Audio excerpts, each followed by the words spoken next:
Senhor, nós queremos te agradecer a tua presença aqui. Essa tarde, Pai, nós te agradecemos. Que privilégio que temos de sermos chamados filhos de Deus. O que de fato somos. O que de fato somos filhos de Deus. Nessa tarde eu oro, Pai, para que haja um batismo de filiação, um batismo de paternidade. Que o Senhor venha com a tua palavra, com a tua verdade transformadora. Que o Senhor venha com uma metanoia na nossa mente, mas também venha com a tua presença. Venha com o teu espírito. Venha com o teu toque. Que à medida que nós formos falando, o teu espírito vá agindo, vá tocando, vá curando, vá restaurando, vá transformando, vá fazendo aquilo que só o Senhor pode fazer. Nós estamos aqui por tua causa, Senhor. É somente por tua causa. Toma teu lugar de honra aqui essa tarde. Toma o lugar de honra, a glória que é devida somente ao teu nome. Jesus, nós queremos mais. Nós queremos ser cheios. Nós queremos ser inundados pelo teu amor. Fala conosco. Que esse não seja apenas um culto, mas que seja um divisor de águas na nossa vida. Que seja um antes e um depois. Que seja uma nova história, um novo começo. E nós confiamos em Ti para isso. E nós te oramos no nome de Jesus. Amém, amém e amém. Você pode aplaudir com muita força ao Senhor? Aleluia! Glória a Deus. Pode sentar no seu lugar. Que alegria estarmos juntos mais uma vez. Essa família que eu amo, família do amor. Hoje eu tenho uma palavra muito especial do coração de Deus para cada um de nós. Nos últimos meses, se eu posso assim dizer, o Espírito Santo vem falando comigo muito a respeito de um tema: paternidade. Ele tem me ensinado, ele tem me dirigido, ele tem me exortado, ele tem me curado.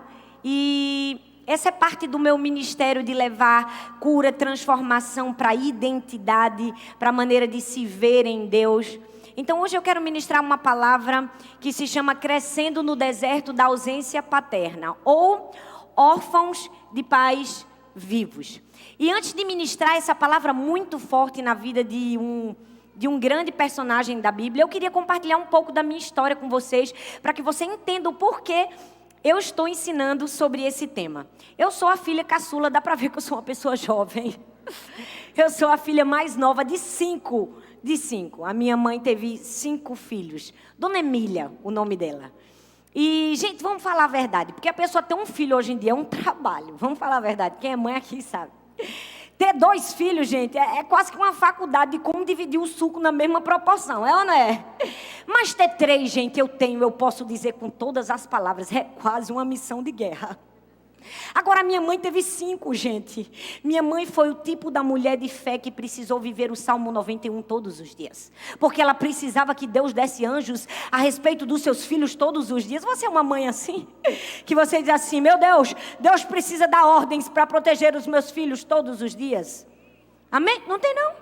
Meu Deus, como os filhos de vocês são bonzinhos. Amém, gente? Pois bem, minha mãe foi essa mulher de fé. Mas quando eu tinha 3 aninhos de idade, muito novinha, o homem que deveria ajudar a minha mãe nessa missão, né, tão difícil que é criar 5 filhos, ele abandonou a casa e foi viver com uma nova família. A minha mãe foi na nossa casa de praia e ela viu, né, a traição do meu pai. E ele não somente a traiu, como ele abandonou toda a família e foi viver com a amante e uma nova família que estava constituindo. Pelo fato de eu ser muito pequenininha, eu não tenho lembranças e memórias afetivas com meu pai. Nenhuma. Então eu fui aquela criança como a maioria como a grande parte de todos nós que somos brasileiros. Eu costumo dizer que o Brasil é um país órfão, infelizmente. Eu cresci todos os dias e todos os anos sem a figura paterna. Eu era aquela filha que na festa da escola e da igreja entregava a caneta, a gravata, o lenço para minha mãe, porque eu não tinha um pai. Eu sempre fui aquela criança que apresentava a música, o jogral, na escola, na igreja, para o pai das outras crianças, porque o meu pai não estava ali, né, na plateia para me ouvir. E era muito duro, porque ano após ano eu vivia essa ausência. Né? Não tinha nenhuma ligação no dia do meu aniversário, eu esperava uma lembrança, mas ela não vinha. Então foi nesse meio que eu perdi a figura paterna mais importante da minha vida. Foi a primeira perda que eu tive. Logo em seguida, o meu tio Lauro, que era o irmão da minha mãe, ele se fez mais presente na nossa família, como uma figura paterna, como alguém de autoridade, como uma figura masculina, para trazer esse apoio que eu e meus irmãos precisávamos. Mas ainda muito pequenininho, o meu tio foi para a fazenda, pagaram os trabalhadores, e num dia, né, fazendo esse caminho, ele sentou-se na rede da fazenda que estava em obras, e ele pegou a Bíblia para ler. Ele era um grande homem de Deus, um homem bom, um homem íntegro, um homem fiel ao Senhor. E ele sentou para ler a Bíblia. E quando ele sentou para ler a Bíblia, a pilastra que segurava a rede, né, a coluna, caiu por cima dele e ele morreu de maneira muito trágica. Aquela foi a minha segunda perda paterna. Era a segunda figura de pai que havia ido embora da minha vida. Depois de 6 anos, a minha mãe se casou novamente com um homem muito bom, um homem, né, que eu olhei para ele e disse assim, agora eu vou ter a expectativa de presença de um pai, né? Ele era cristão e ele foi muito importante na nossa vida, mas eu não conseguia chamar ele de pai. Por mais que eu tentasse, eu chamava ele de papi, mas eu não conseguia chamar ele de pai, porque eu sabia que no fundo, ele não era o meu pai. E apesar de ter vivido bons anos com meu padrasto, ele ter sido uma pessoa muito boa para a gente, depois de alguns anos ele teve um câncer no pulmão e também veio a falecer. Então era a terceira figura paterna que ia embora da minha vida. Era como se todas as pessoas que tentassem entrar na nossa vida para suprir essa carência de nós, fosse arrancado de maneira drástica da nossa vida. E eu sou muito grata a Deus pela vida da minha mãe. Minha mãe foi e é uma grande mulher de Deus que nos ensinou o caminho do Senhor e temer e amar a Deus sobre todas as coisas. Mas a verdade é que a minha mãe não conseguiria nunca suprir a ausência do meu pai. Por mais que ela tentasse, ninguém substitui ninguém, não é verdade, gente? Ninguém pode substituir a presença de ninguém. Eu olho para a minha história e penso que a parte mais dolorosa disso tudo, e talvez você vai se identificar comigo, é que nós somos órfãos de pais vivos. É uma orfandade que não foi por obrigação, é uma orfandade que foi por escolha.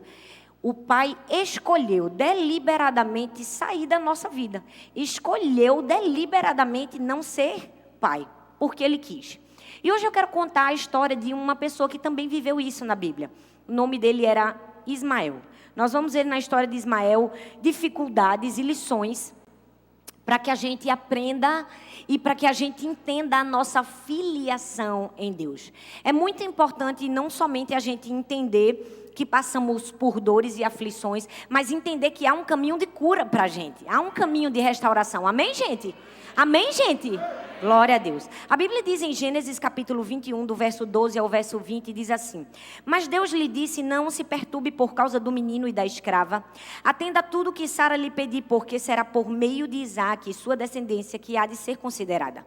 Mas também do filho da escrava farei um povo, afinal ele é o seu descendente. Na manhã seguinte, Abraão pegou alguns pães e uma vasilha de couro cheia de água, entregou-os a Agar, e tendo colocado nos ombros dela, despediu-a com o menino. Ele se pôs a caminho e ficou vagando pelo deserto de Beceba. Quando a água acabou da vasilha, ele deixou o menino debaixo de um arbusto e foi sentar-se perto dali, à distância de um tiro de flecha, porque pensou, não posso ver o menino morrer. Sentado ali perto, começou a chorar e Deus ouviu o choro do menino e o anjo de Deus no céu clamou e disse, Agar, o que a aflige? Não tenha medo. Deus ouviu o menino chorar. Lá onde você o deixou, levante-se, pegue o menino pela mão, porque dele farei um grande povo. Então Deus lhe abriu os olhos e ela viu uma fonte. Foi até lá, encheu de água a vasilha e lhe deu de beber ao menino. E Deus estava com o menino e ele cresceu, viveu no deserto e tornou-se flecheiro. Essa é uma típica história parecida com a de muitos aqui. Uma pessoa se precipita, toma decisões erradas, peca, erra. Uma família é repartida no meio e um filho cresce em meio a esse cenário sem culpa de nada.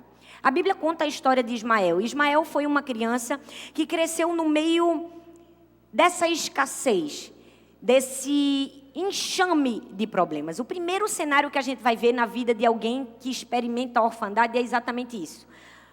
o abandono. Todo mundo quer ouvir a história, né, de cicatriz e de cura das pessoas, mas para você conhecer a história da cicatriz das pessoas, você precisa deixar ela falar como foi a ferida, deixar ela falar como foi a dor. Hoje nós vamos deixar Ismael contar para a gente, e não somente Ismael, eu também, contar como foi a história de dor que ele viveu. Abraão e Sara não poderiam ter filhos, esse era um primeiro problema, um problema do casal. Mas Deus prometeu que daria a eles um filho biológico. Só que eles resolveram não esperar, se precipitaram e nasceu Ismael. Um segundo problema que não tinha nada a ver com Ismael. Ele não tinha culpa nem de Abraão e Sara não poderem ter filhos, também não tinha culpa de eles terem se precipitado. E por fim, Abraão não soube gerir a tensão entre Sara e sua escrava. E pela terceira vez, mesmo sem culpa, ele precisou ouvir do seu próprio pai: vocês vão embora daqui. Sim, Ismael foi mandado embora para o deserto. Eu não sei o que se passou na cabeça daquele jovem, mas eu posso pensar e dizer a você, com certeza ele experimentou uma dor muito grande. Porque ser abandonado pela figura paterna gera dor. A ciência prova isso. Que a mesma área do cérebro que é ativada quando a gente sente dor física, como um corte, como um trauma, como uma fratura, é ativado quando a gente é rejeitado. E foi exatamente isso que Ismael experimentou. Mas eu quero chamar a atenção a você a várias facetas do texto, a vários momentos do texto e quantas lições tão preciosas ela nos ensina. O primeiro diz assim, ó, na manhã seguinte, fala comigo, na manhã seguinte. Não, gente, vamos falar com vontade? Na manhã seguinte. Abraão pegou alguns pães e uma vasilha de couro cheia de água e entregou-os a Agar. E tendo colocado nos ombros, despediu-a com o menino. Você percebeu que no momento em que Sara não aceita mais a presença de Ismael dentro de casa, ela pede a Abraão que o abandone no deserto. E ele faz isso quando? Na manhã seguinte. Ele não pensa, ele não pondera, ele não espera, ele simplesmente abandona aquela criança no deserto na manhã seguinte. Agora eu quero que você se lembre quem era Abraão. Abraão era um homem rico, cheio de terras, cheio de posses, muito dinheiro. Ele não somente abandona na manhã seguinte, ele abandona com o quê? Com alguns pães e um odre de água. Apenas um odre de água. Eu fico imaginando o coitado de Ismael. Ele deve ter pensado, meu pai tinha tudo e me entregou apenas migalhas. Todo mundo que já sofreu com a ausência paterna em algum momento já ouviu essa frase na sua mente, só que de uma outra maneira. Meu pai tinha tudo, mas me ofereceu apenas migalhas. Meu pai tinha todo o tempo e me ofereceu apenas migalhas. Meu pai tinha todo o amor, me ofereceu apenas migalhas. Mas eu vim aqui essa noite para te dizer que se o teu pai terreno te ofereceu apenas migalhas, o teu pai celestial oferece um banquete para você. Eu amo que o nosso pai celestial nos oferece um banquete. Ele nos convida a sentar à mesa e não somente nos convida a sentar à mesa, ele serve o nosso prato preferido. Porque ele nos conhece, ele é o nosso pai. Ele senta, ele ouve as nossas histórias, ele não se cansa de ouvir as nossas histórias, porque ele é a figura perfeita de pai. O texto diz, na manhã seguinte, ele recebe apenas alguns pães e um pouco de água em um odre de vasilha. Mas perceba também que o texto diz uma outra coisa. O texto diz que Abraão colocou nos ombros de Agar. Nos ombros de Agar. Eu leio esse texto e percebo que um pai que abandona uma família faz a mesma coisa. Ele coloca nos ombros de outro a responsabilidade que era dele. E talvez você pode estar pensando, pois é, aconteceu isso comigo. O meu pai colocou nos ombros da minha mãe a responsabilidade que era dele. Minha mãe teve que ser mãe, pai, tia, avó, provedor, teve que ser tudo. E isso também aconteceu na minha vida. Nos ombros de minha mãe foi colocada a responsabilidade que não era só dela. Mas deixa eu te falar uma coisa. A gente pensa que fica só nos ombros de alguém. Na verdade, o filho sente o peso da responsabilidade. Mesmo não tendo sido colocado nos ombros dele, ele vai sentir o peso. Ele sente o peso, ele carrega. Por quê? Porque todo órfão de pai, ele carrega um peso. E entre os muitos pesos que ele carrega, um deles é o peso da culpa. Por quê? Porque ele se sente tão frustrado pelo pai ter ido embora. Ele disse assim, que culpa tenho eu? O que foi que eu fiz para o meu pai me abandonar, para o meu pai ter ido embora? Eu imagino Ismael pensando, se eu não tivesse nascido, nada disso tinha acontecido. A culpa é minha. A culpa é minha que a minha mãe e eu estamos vagando nesse deserto. Por quê? Porque eu nasci, não era para eu ter nascido. Percebe que todo órfão carrega nas suas costas um peso de culpa? Mas não somente um peso de culpa, carrega nas suas costas também um peso de medo. Sim, medo. Medo de colocar expectativa em outra pessoa e acontecer novamente. Medo de sentir a mesma dor novamente. Você consegue imaginar os pensamentos de Ismael no meio daquele deserto pensando assim, e se a gente não sobreviver aqui? E se a gente morrer aqui? E quando a água acabar do odre? Medo! O medo fica nas costas do órfão, assim como a culpa, mas não somente a culpa e o medo. Vem também com ele a autodepreciação. A autodepreciação é quase que a soma da culpa com o medo. Ora, se o órfão já vive com culpa e o estilo de vida dele é o medo, como é que ele vai pensar alguma coisa boa a respeito de si próprio? É quase impossível. Ele não consegue ter esse raciocínio. Por quê? Porque é isso que a dor fez com ele. Meu pai escolheu Isaac, logo eu não sou bom o suficiente. A autodepreciação vem dessa comparação, que é afligido pela culpa e pelo medo. Logo, alguém deve ser melhor do que eu. Logo, eu tenho alguma coisa a quem. Eu tenho algo que diz que eu não devo ser amado.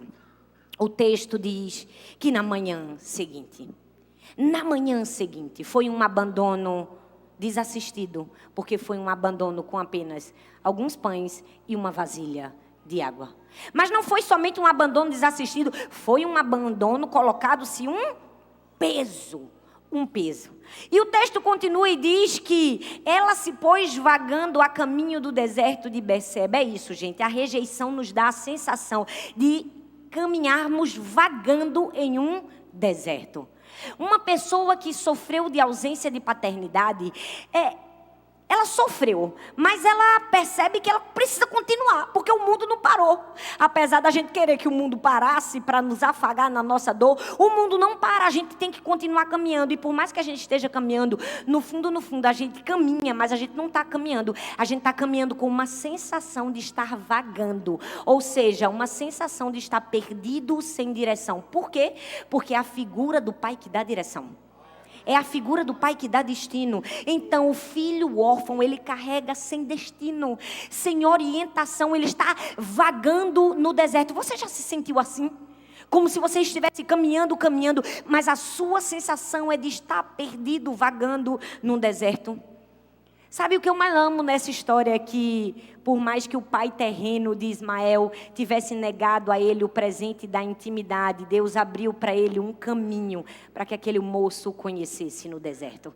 É verdade, quando somos enviados para um deserto da rejeição, é ali que conhecemos a Deus de uma maneira que não conhecíamos antes. O deserto é uma oportunidade de conhecer a Deus como nunca conhecemos. E às vezes a gente percebe o deserto como algo muito negativo de Deus, mas eu preciso te dizer, Moisés viveu 40 anos em um palácio e nunca nem sequer ouviu a voz de Deus, mas foi no deserto que ele viu a Deus face a face. A Bíblia fala de João. Oh, gente, aquele homem tão cheio do Espírito Santo. Era filho de sacerdote, mas não foi no templo que ele revelou a glória de Deus. Foi aonde? Foi no deserto. No deserto, eu preciso te dizer, o deserto não é um lugar apenas de sermos abandonados pelo homem. O deserto é um lugar de sermos acolhidos por Deus. Muitas pessoas pensam que estão no deserto e que foram apenas desamparadas pelo homem. Mas eu preciso te dizer, nesse momento você é acolhido por Deus. No deserto a gente não experimenta apenas solidão, a gente experimenta intimidade. A gente conhece a Deus como nunca antes. A gente conhece a nova faceta do caráter de Deus. A gente conhece a Deus como Deus Pai. E eu amo que o texto diz que o Senhor fala com Abraão. O Senhor permite que Abraão dispense o menino. E por um momento, das muitas vezes que eu li esse texto, eu dizia, por que Deus fez isso? Por que que Deus permitiu que Abraão mandasse o menino para o deserto? É fato de que eles não poderiam estar juntos. Eram duas nações fortes demais para estarem juntos. Mas mais do que isso, já que aquela situação tinha acontecido e nada poderia ser mudado, Deus dá uma garantia a Abraão. Ele diz assim: não se perturbe por causa do menino. Não se aflija por causa desse menino. Era como se Deus estivesse dizendo: eu vou cuidar dessa criança. No deserto eu estarei cuidando desta criança. Ele diz: não se perturbe por causa do menino. A Bíblia diz em Isaías capítulo 49, versículo 15, diz assim: porventura pode uma mãe se esquecer do filho que cria, que não se compadeça do filho do seu ventre, mas ainda que essa se esquecesse dele, contudo, eu não me esquecerei de ti. Esse termo compadeça, no original é a palavra haram, que significa compaixão, acariciar, dar carinho, amor. Perceba que essa é uma figura muito forte que Deus faz de alusão ao amor dele com a gente. Porque é muito comum, ou seja, é mais comum o abandono da figura paterna do que o abandono da figura materna. Então Deus pega um exemplo de improbabilidade. Ele diz assim: olha, é mais incomum uma mãe abandonar. Mas, mesmo que uma mãe abandonar, eu todavia não me esquecerei de ti. Eu não te abandono. Eu sou o Harã. Eu tenho compaixão de ti. Eu tenho amor por você. Eu cuido de você. Eu me compadeço de você. Sabe quando minha primeira filha faleceu, e vocês já conhecem bem essa história, foi ali que eu tive o maior encontro com a paternidade de Deus. Porque naquele momento de maior dor da minha vida, eu precisava que Deus falasse comigo de alguma forma. Eu precisava do haram de Deus. Eu precisava da compaixão de Deus. Eu me via ali num momento de tanta dor, de tanto desespero, que eu dizia assim: Deus, eu aceito qualquer pessoa me abandonar nesse mundo, menos o Senhor. O Senhor precisa provar aqui para mim. O Senhor precisa falar comigo. O Senhor precisa me mostrar que o Senhor não me abandonou. E naquele momento de mais fragilidade e dor, eu recebi o abraço da figura paterna.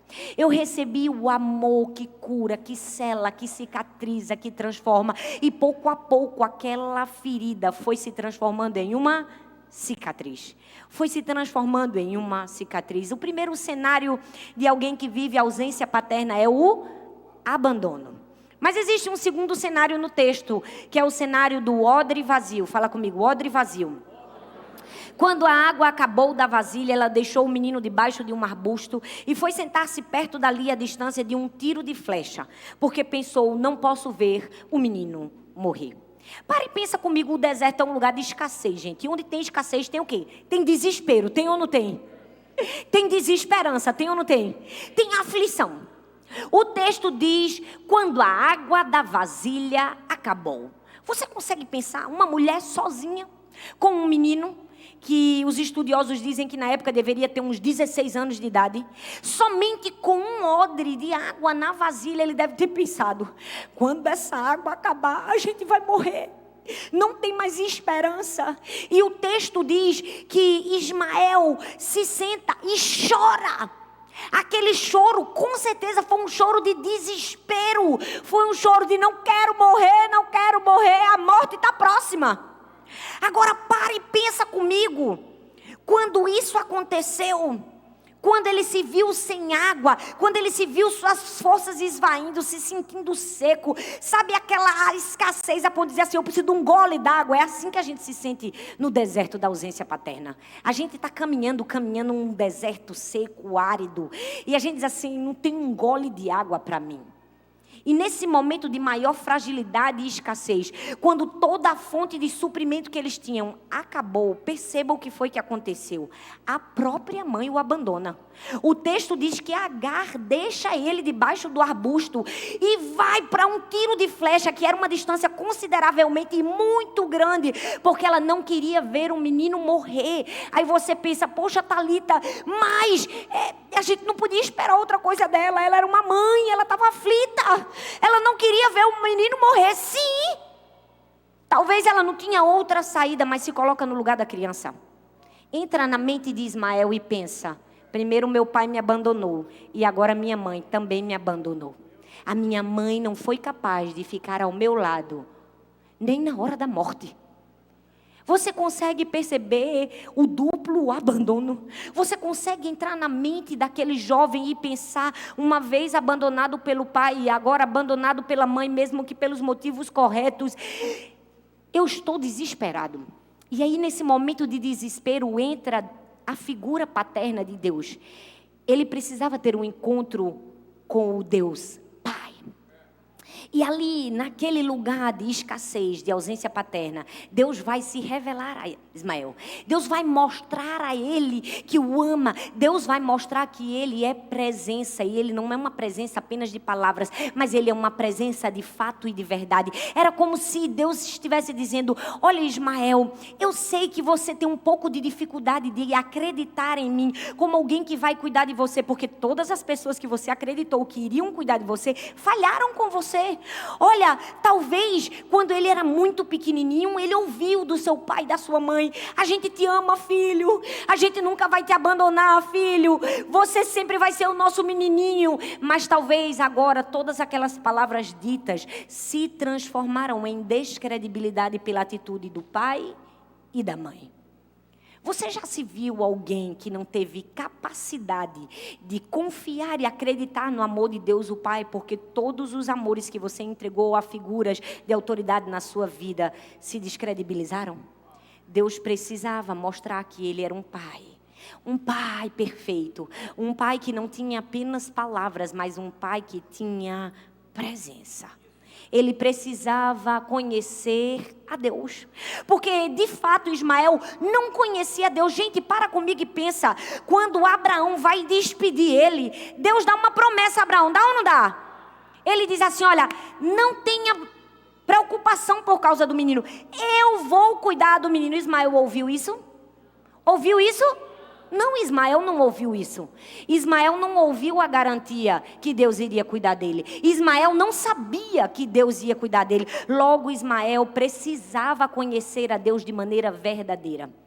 O fato de Ismael não conhecer a Deus como pai o fez colocar todas as suas expectativas no odre. Já percebeu que nós fazemos isso? Quando não conhecemos a paternidade de Deus, depositamos toda a nossa confiança no odre que está nas nossas mãos. E às vezes, quando a água do odre acaba, a gente entra em desespero. Nós precisamos transferir toda a expectativa que está no odre para a fonte que nunca se esgota, para o abastecimento inesgotável, para os rios de água viva. Por que a gente precisa de um odre se a gente tem uma fonte? Então Deus, o próprio Deus, olha para Agar e disse: perceba a fonte. Deus diz: ei, Agar, eu mando um anjo aqui para você enxergar a fonte que não vai deixar você morrer nesse deserto, a fonte que vai te dar a água para encher essa vasilha quantas vezes forem necessárias. Ei, nós precisamos entender que quando as nossas expectativas estão no odre, não na fonte, seremos frustrados. Mas quando olharmos para a fonte que nunca se esgota, receberemos a água que precisamos. Talvez você possa me perguntar: não estou entendendo o que significa o odre. Eu vou explicar. O odre é tudo aquilo que nós colocamos, a nossa expectativa que vai suprir a nossa vida, que não seja o Senhor. O odre, às vezes, é uma figura importante de autoridade na sua vida, um líder. O odre, às vezes, é um filho, um marido. O odre às vezes é uma necessidade por títulos, uma necessidade por dinheiro. O odre é qualquer coisa que transferimos para aquilo que só Deus podia suprir.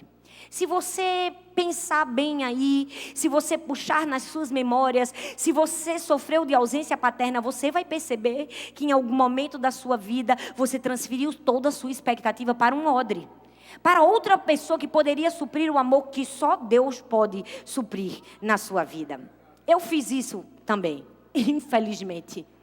Eu fiz o que a psicologia chama de transferência. É quando você transfere para uma figura do seu presente, do seu convívio, uma figura do seu passado. Isso é feito de maneira simbólica, inconsciente. Mas você faz isso. E isso pode ser muito bom para o teu processo de cura, mas também pode piorar ainda a tua dor. Porque se você faz essa transferência para uma pessoa que não pode suprir essa expectativa, uma ferida que era de grau 1 se transforma numa ferida de grau 3. Se você supre a expectativa de amor e de aceitação para uma pessoa que não consegue suprir, tua dor aumenta. E eu fiz isso, eu transferi essa necessidade de aceitação e de amor para a figura de um líder que me devolveu desprezo. E aquilo que para mim era uma dor, se transformou numa dor ainda maior. Lá estava eu, assim como Ismael, no deserto da escassez emocional. Você já se viu assim? No deserto da escassez emocional? Sabe, eu preciso te dizer que nós nos frustramos com essas pessoas. Nós nos frustramos tanto com as transferências que fazemos, porque as pessoas, elas são como um odre. Elas podem nos suprir até determinado momento, mas a única pessoa que pode nos suprir ao resto da jornada é a fonte que não se esgota, é o Senhor Jesus. Sabe, a gente pode ser suprido por pessoas apenas por um tempo, mas a única pessoa que é capaz de nos suprir até o fim da jornada é o Senhor. Deus estava dizendo, é no momento que a água do odre se acaba, que eu te ensino a depender de uma água que não tem fim. É no momento que a água do odre se acaba, que eu te ensino a perceber a fonte inesgotável de abastecimento que sou eu, a fonte de águas vivas. É no momento que a água do odre acaba, que o Senhor nos leva a um nível maior de dependência nele. De entender que aquilo que os homens não podem fazer, Deus pode fazer. Por quê? Porque se o Pai terreno nos deixa com odre vazio, o nosso Pai celestial pode nos prover. O texto continua e diz assim, sentado ali perto, começou a chorar. E Deus ouviu o choro do menino. E o anjo de Deus no céu chamou Agar e lhe disse, o que lhe aflige, Agar? Não tenha medo. Deus ouviu o choro do menino, lá onde você deixou.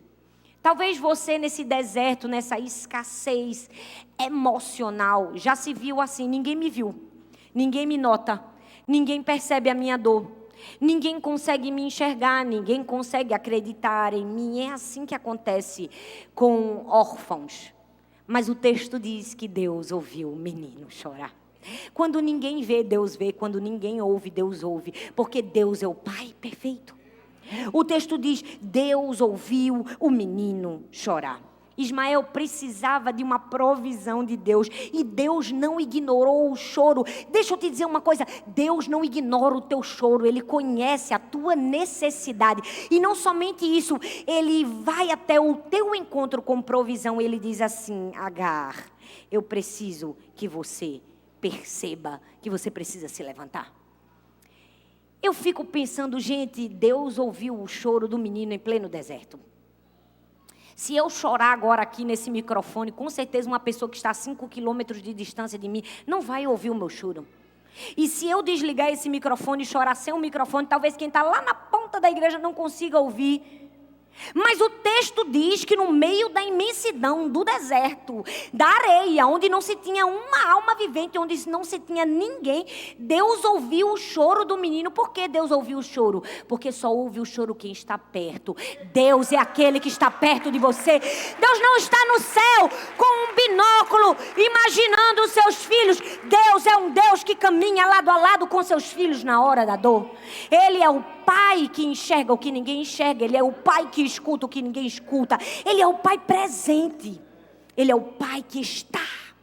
O texto diz, Deus ouviu o choro. Só ouviu o choro porque estava perto.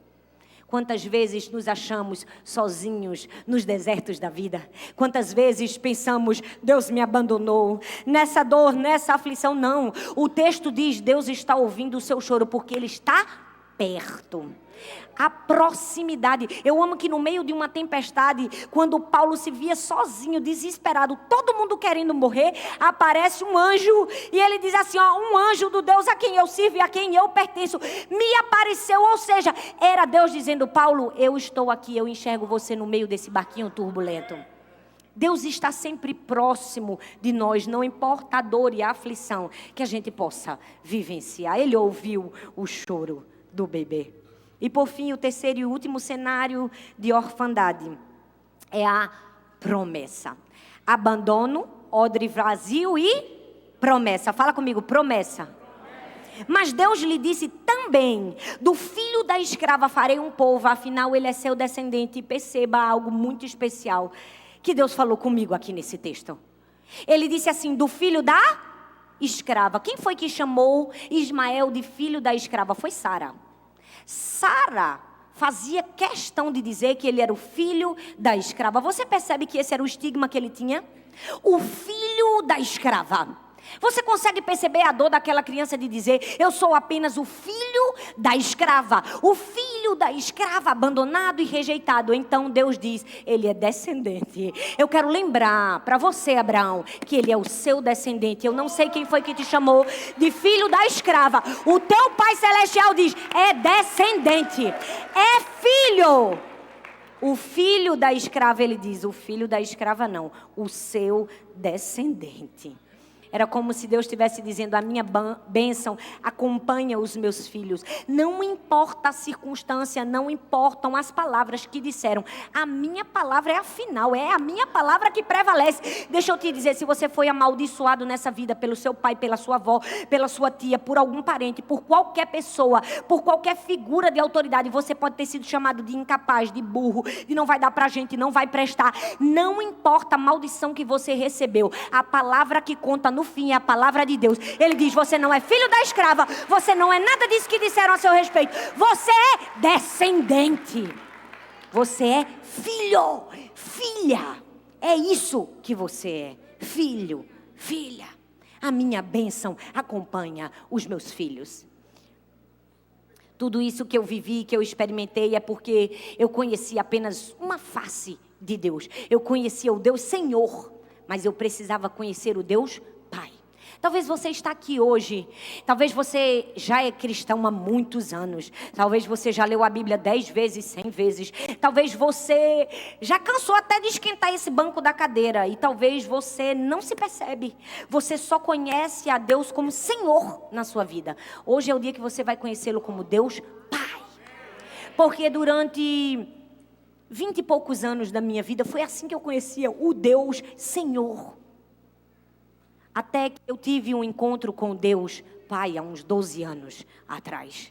E aquele encontro com Deus Pai mudou a minha vida.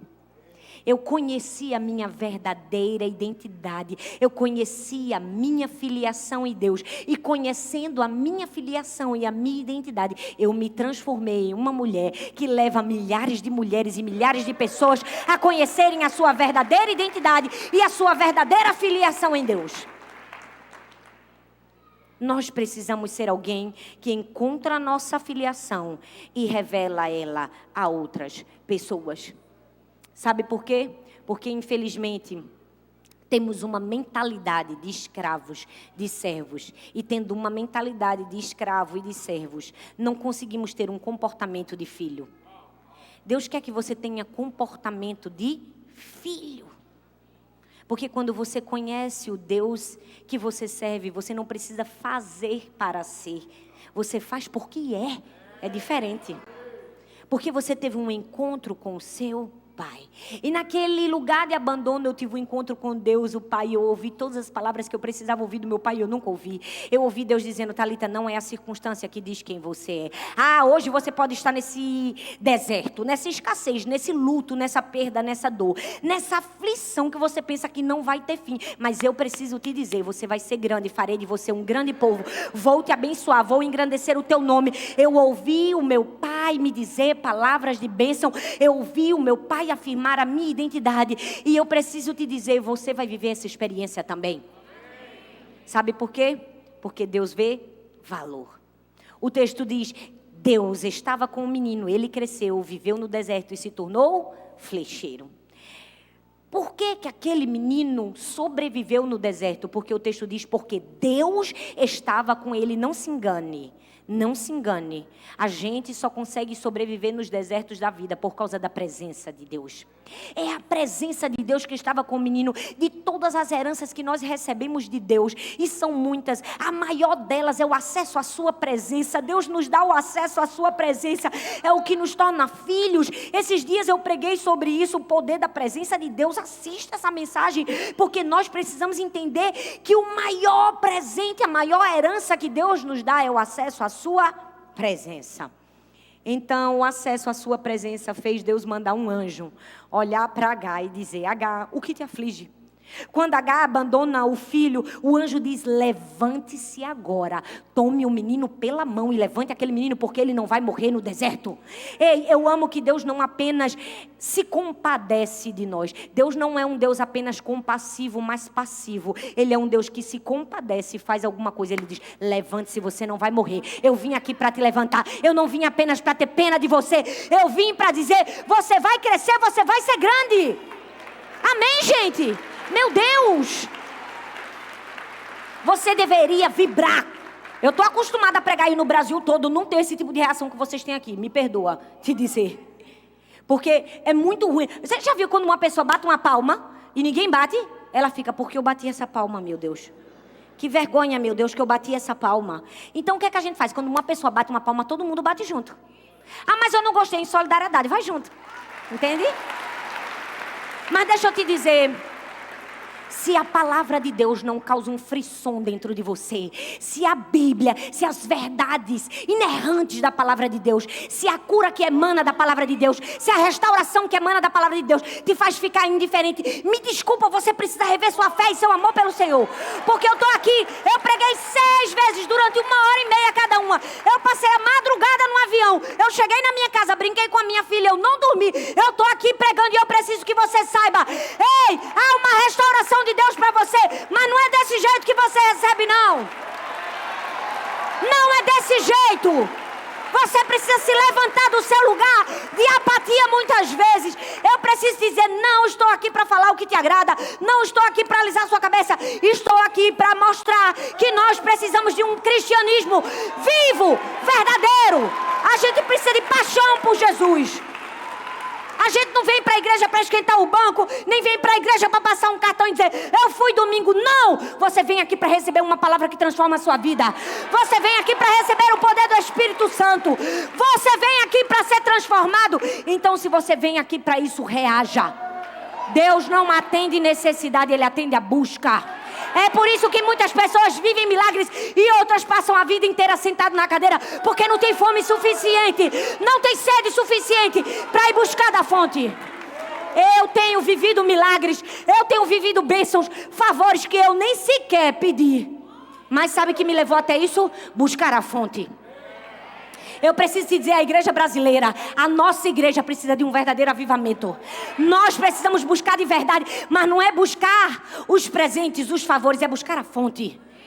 É buscar a paternidade, é buscar quem pode nos dar. A gente precisa sair desse lugar de apatia. Vou para a igreja domingo. Não!